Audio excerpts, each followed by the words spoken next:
Dalam sebuah hadis Nabi SAW yang sahih, dalam sebuah hadis Nabi SAW yang sahih yang diriwayatkan oleh Imam Muslim, di sana disebutkan sebuah hadis Nabi SAW bahwa baginda Nabi SAW dari jalur periwayatan Abu Hurairah, Nabi SAW bersabda, badiru bil a'mal, segeralah kalian beramal, fitanan, sebelum datang masa yang banyak sekali fitnah. Fitanan kaki ta'in lail mutlim, apabila datang masa tersebut nantinya bertaburan, berserakan banyak sekali fitnah-fitnah, persis seperti kaki ta'in lail mutlim, persis seperti potongan-potongan malam yang gelap. Asbahur rajul yusbihur rajul mu'min, dikala pagi kau lihat seseorang laki-laki masih beriman, wa yumsi kafiran, sedang dikala waktu sore engkau dapati mereka telah menjadi kafir. Di kemudian hari Nabi akan datang suatu masa dalam kehidupan umat Nabi Muhammad, untuk waktu tamu dep dalam agamanya ditanya le tak fitnah, le tak cobaan. Yang cobaan saking le cobaan, saking banyaknya cobaan, gambaran yang diberikan Nabi tentang betapa banyaknya cobaan, kita akan menjumpai seorang laki-laki atau akan kita jumpai seseorang dikala pagi dia masih beriman, tapi nanti sore dia menjadi kafir, karena dia menemui dalam perjalanan kehidupannya berbagai macam bentuk-bentuk ajaran, pemahaman-pemahaman yang dapat menyesatkannya daripada akidah yang benar.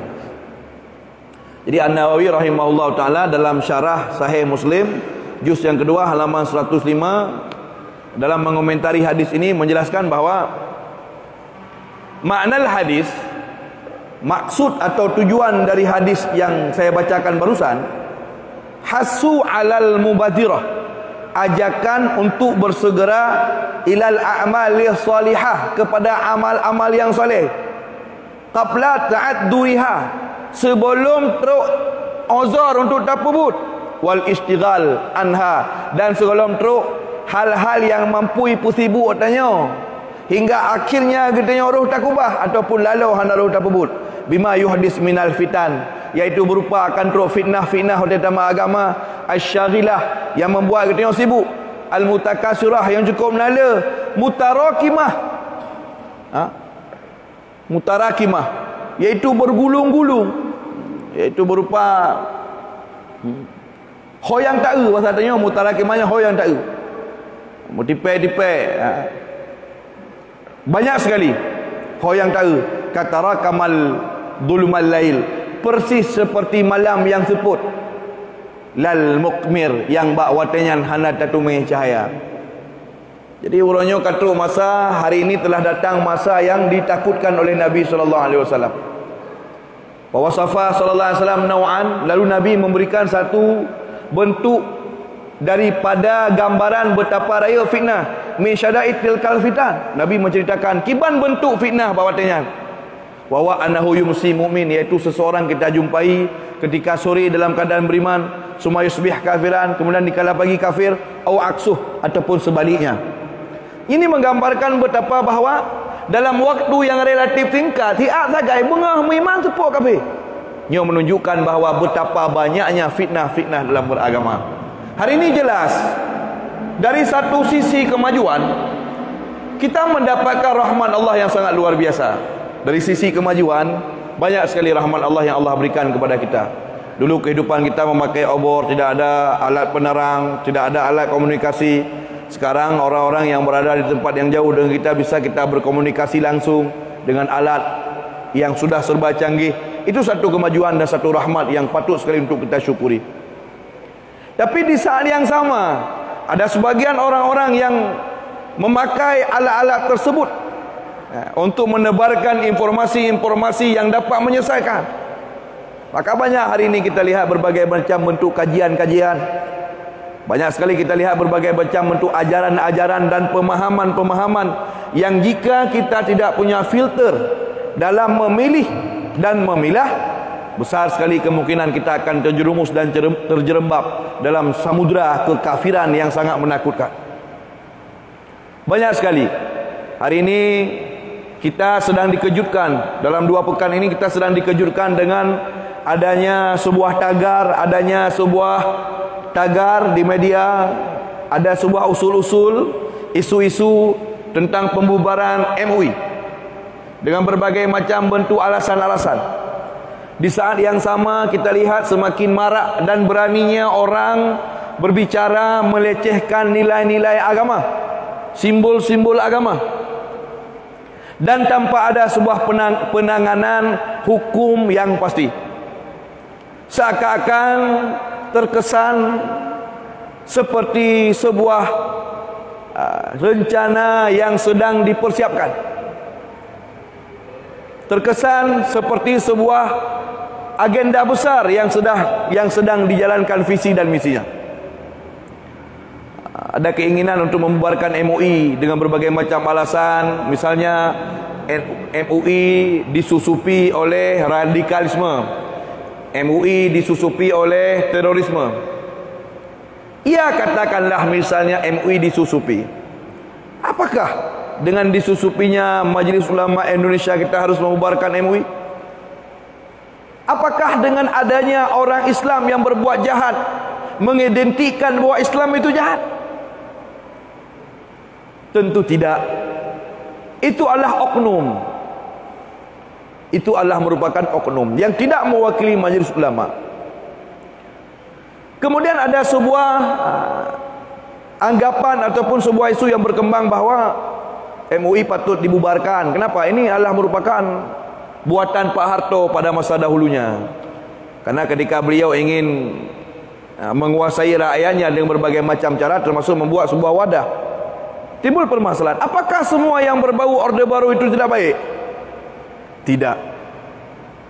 Kita harus menilai sesuatu secara objektif. Tengok tak barang apa, tak yang hitam benda hitam, yang putih benda putih. Kita tidak menafikan banyak kezaliman pada masanya. Kita tidak menafikan banyak sekali ketidakadilan pada masanya. Kita tidak menafikan banyak sekali terjadinya pelanggaran HAM pada masanya. Tetapi kita juga tidak bisa boleh menutup mata dari banyaknya nilai-nilai kebaikan. Ketika kita hidup pada masa Orde Baru, orang tidak berani berbicara terlalu lancang terhadap nilai-nilai agama. Tidak seperti zaman sekarang ini. Ada dia pegah berangkat babah agama Islam, ya ejek Islam. Kemudian ya banding-banding Nabi Muhammad dengan Soekarno, ya banding-banding jilbab urina dengan pakai tusuk bolanggoi urina Jawa. Kemudian ya bandingkan dengan suara kidung Suteruling Ibu Pertiwi dengan suara azan. Tidak ada. Orang tidak berani karena sikap tegas pemimpin dan pemegang kekuasaan pada waktu itu. Walaupun di sisi yang lain mereka memiliki sisi kekurangan. Umat Islam sangat butuh sebuah wadah. Umat Islam sangat butuh sebuah wadah di mana mereka harus tahu sebuah pijakan, karena manusia tidak semuanya alim. Mereka butuh orang yang membimbing mereka. Maka Majelis Ulama Indonesia merupakan sebuah wadah yang dibuat untuk membimbing umat Islam yang awam tentang bagaimana sikap mereka terhadap peristiwa-peristiwa atau hal-hal yang bersifat keagamaan mereka, walau tidak bersifat mengikat secara kenegaraan. Tetapi ketahuilah yang bahawa MUI itu sangat kita butuhkan. Lihat kemarin bagaimana ketika umat Islam sudah tidak punya pegangan, mereka ragu kiban yang sebetulnya bagaimana kita harus bersikap tentang memilih pemimpin boleh atau tidak. Sepertinya usaha atau rencana ingin membubarkan MUI tidak terlepas dari rencana-rencana lain di balik itu semua yang sudah sedang mereka persiapkan. Sepertinya mereka sangat fobia sekali dengan Islam. Tang-tang bahi menyotanging hi awanyan berat tak iya ke Islam. Tak pemaaf kalau ditanya umat Islam. Maka sangat sepatutnya lah kita umat Islam tidak tertidur dan terlena, tidak asyik dengan dunia yang kita miliki, tidak sibuk dengan apapun yang kita lakukan. Kita harus ikut ambil andil dalam memelihara dan menjaga agama sekadar kapasitas dan sekadar substansi kita masing-masing. Ini dah jaga anak permoh ki banjara bejauh dengan agama. Gecik jaga masyarakat berjauh daripada nilai-nilai agama. Individual kita menjaga diri masing-masing agar tidak jauh daripada nilai-nilai agama.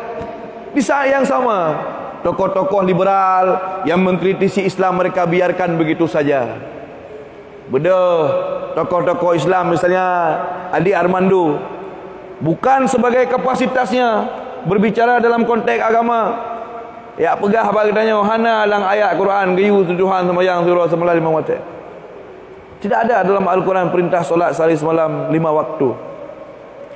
Dia bukan seorang ahli agama. Kenapa orang-orang yang tidak ahli agama berani berbicara pada sesuatu yang bukan bidangnya? Berbicara agama tentu ada ahlinya, ada para inilah. Mereka ingin membubarkan majelis ulama. Di saat yang sama mereka biarkan orang-orang yang bukan ahlinya berbicara agama. Apa maksudnya? Ada kemungkinan besar mereka ingin merusak nilai-nilai agama, ingin menjauhkan kita dari agama kita. Di saat yang sama mereka biarkan orang-orang liberal berbicara bebas. Seperti misalnya berbicara Pak Buya Syakur di Mabes Polri dalam sebuah acara yang diselenggarakan oleh Mabes Polri dengan tajuk modernisasi beragama, merajut nasionalisme dan toleransi beragama pada tanggal 1 Juni tahun 2021 di hadapan sebuah lembaga negara. Di sana berbagai macam fitnah dan kritik-kritik kepada Islam dilontarkan oleh orang Islam itu sendiri. Seperti misalnya dia sedang mendoktrin orang bahwa Islam bukan agama yang benar. Jadi ya pegah katanya Islam bukan agama yang betul. Kita tidak boleh meyakini kita paling benar, orang salah. Dalam konteks akidah ini sangat berbahaya. Jut tengku tak yakin draw betul gop salah. Wajib yakin draw betul gop salah. Dalam konteks akidah kita harus yakin kitalah yang benar, sedang selain Islam itu salah. Harus yakin. Jangan sampai kita ragu atas elong Islam. Agama Islam yang paling betul.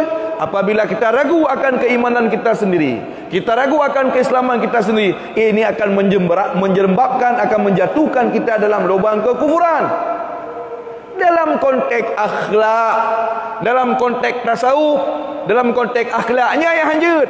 Long hana lebih god dari gop, kadang jih lebih god. Longnya orangnya god, kadang watai kena mati sehingga hana god.